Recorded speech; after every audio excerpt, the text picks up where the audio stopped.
In this video, we're going to show you how to apply columns. There are a couple ways that we can do that. We're going to choose the first. It will be, to me, the easiest way when you have a document that's already prepared.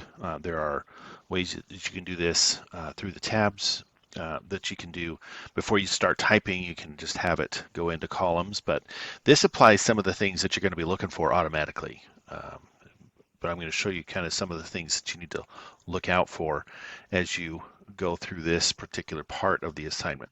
So what we're going to do first is select the text in groups that we want to have in columns. So it's all of this through here. We don't want the titles in the columns.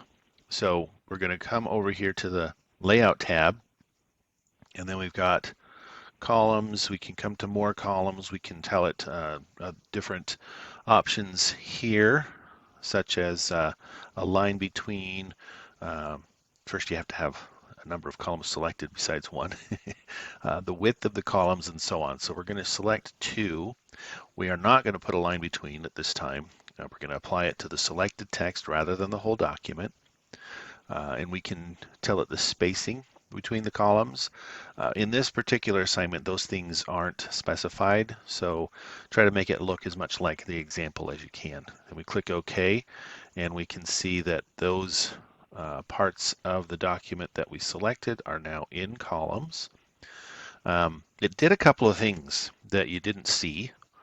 First thing, we're going to talk about section breaks down the road, I'm sure, quite a bit, but it inserted a section break right after the text of teacher's training, and then it inserted another one.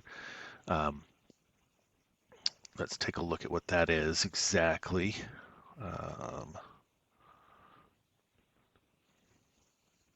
It's a section break, but it's a continuous section break. I think the best way to see that is Shift F1. You can see, and this is one of the things that I use as I'm grading papers. You can see all of the things that that are going on with formatting. Do we have section breaks? We do. Yes, so we have a start of a continuous section.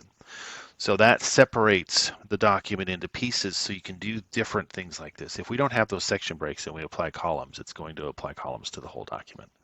So section breaks give us a separation. And that's what section breaks are for. And this continuous section break, you're going to see, I'm going to do this now to the end, to this part of the document down here.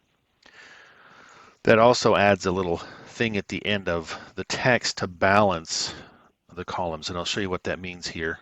Let me just go ahead and I'm going to use this rather than the shortest way. It should have added, but it doesn't. And that's okay. Sometimes it will, sometimes it won't. So now we're going to insert our own. So one of the requirements is that you want your columns on the last page to be balanced, which means you have about the equal amount of text over here and over here. Right now we don't have it balanced. It's all on the left side. So we're going to come over here to the breaks on the Layout tab. That's important. You can get to some page breaks in other places, but on the Layout tab you have access to all of them. And we want a section break, but we want it to be continuous. So we have our cursor at the end of the text down here, and we're going to click continuous, and you can see that it balances the columns out. Okay, so that is applying columns. Another way to do it, of course, you can just come up here and just do it without selecting the text, but the nice thing that that does for you is it inserts these section breaks to take the text out of the columns that you have not selected. So that's all there is to creating columns and balancing them.